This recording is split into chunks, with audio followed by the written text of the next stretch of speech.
Those projections were basically leaked to the Times, it appears, from inside the Trump administration. They totally undercut the president's stated wish to open the country quickly. Quote, if the administration lifts the 30-day stay-at-home orders, the death total is estimated to reach 200,000, even if schools remain closed until summer. 25% of the country continues to work from home, and some social distancing continues. We all want out of this. I mean, it's the one unifying thing in a very divided country. God, we all want out of it. But wanting and getting there are two different things. We need a plan of federal action. And that's, again, that's not a controversial thing. Both right-leaning think tanks and left-leaning think tanks have basically reached the same conclusion. There needs to be an intensely coordinated, highly planned, supremely well-executed federal process to get us to the point where we can go about something like normal. Magical thinking will not do that. And here's the thing. Right now, there is no action, none, zero, being taken by the president or this administration or any one of his task force, honestly, none whatsoever, to get us to that point. I'm joined now by Ezra Klein, founder and editor-at-large of Vox, who recently wrote a great piece titled, I've read the plans to reopen the economy. They're scary.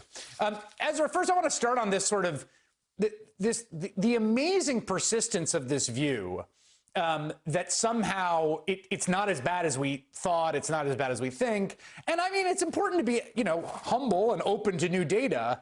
But, it seems to me that it's a seductive view because people don't want to actually grapple with the hard realities that you talk about in that piece. Yeah, there is not going to be a moment where people, unless we get this so wrong, that the death toll is unbelievably horrific and undeniable, there will not be a moment where people do not look for any opportunity they can find to say, it's over, we're done, we did it. Mission accomplished, we can roll down the banner.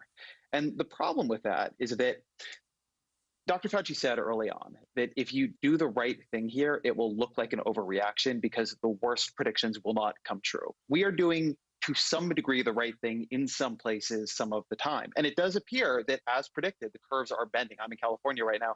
We're doing a pretty good job in California. The question is, you can't stay in lockdown forever. So are we using this time when we're making this tremendous sacrifice, when people are staying home, when the economy is basically in ruins? Are we using this time to get ourselves to a phase two that is more sustainable? And as you mentioned in your intro there is nothing happening on that front from the national government. There is no plan. You cannot go to the White House and download anything to tell us where we're going from here. They are doing nothing with this time. It's all up to the states and cities. It's really astonishing, and I think it's worth hammering this home. It's very clear to me that the president understands this as like a date you circle on the calendar, and there's a mission accomplished, and then maybe he comes out and does like essentially a ribbon cutting. Like, okay, we're back, America. And that's just not how it is. Like, we're all sacrificing. Every single human being in the country right now, in their own way, is part of the collective effort to buy a day and another day and another day. And while we're doing that job, their job is to figure out what comes next, and no one's doing it. I worry it's actually a lot worse than that. I worry that what is happening in the government, from what I can tell, is that there is a plan that is being executed every hour of every day. And that is, many people in the federal government are fighting to stop Donald Trump from reopening everything before they can. And so much energy is going into that project to get him on from where he is on Tuesday back to where he needs to be on Wednesday, that there is no room for a plan. Ron Klain, who ran the Ebola response for President Obama, said this great thing to me on my podcast. We did an interview a few weeks ago. He said, look, if you do everything right, if the president stands on the table and screams that this is the single most important thing the federal government has to do, if you do all of it, then given the size and complexity of the federal government, you can get a pretty good response. If what you have instead is the president every day saying, I'd really like to stop this. I don't want to hear the bad news. Like, don't tell me that. You're not going to get anything. And I think that's sort of where we are. But the problem that really creates is that if we don't use this time to put in place the surveillance technologies we're going to need, the testing, the increase in mass testing we're going to need, the economic support we're going to need, then we are going to hit a point where it's so economically ruinous to stay in this level of social distancing that we can't sustain it, but we also will not have built what we need to begin to reopen things safely. Right. And then there's this final point, and it's one you talk about in the piece, and I've been having the exact same thought as I listen to people and talk with and read experts talking about the next steps. The picture they paint isn't like, hey, we're all back out at concerts. Like, it's this very strange and altered version of life, right? And the other danger is if you're not preparing people for that, if what you're selling them is essentially a bill of goods, that there's this sort of light at the end of the tunnel, this magical date certain, and then everyone's going to go back to it, like, there's going to be tremendous anger, rage, backlash, disappointment, frustration, depression, when that's not what it is.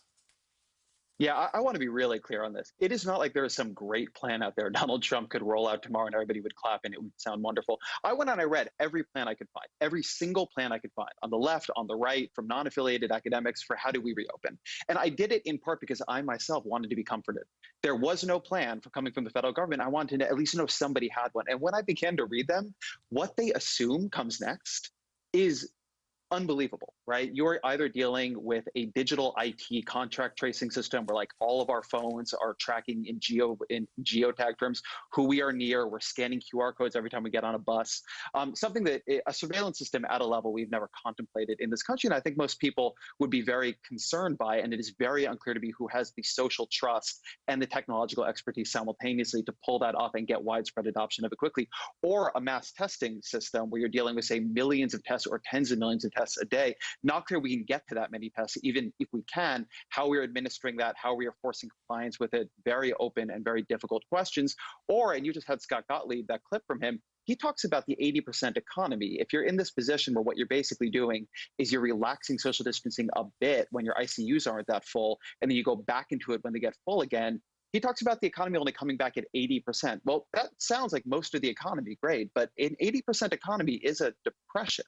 So we are dealing at least here with three pretty depression. Yes, we are dealing with three pretty significant and very different subsequent realities, and at least until we get a vaccine, or at least until something changes in the virus or in herd immunity that that makes some of the current projections wrong.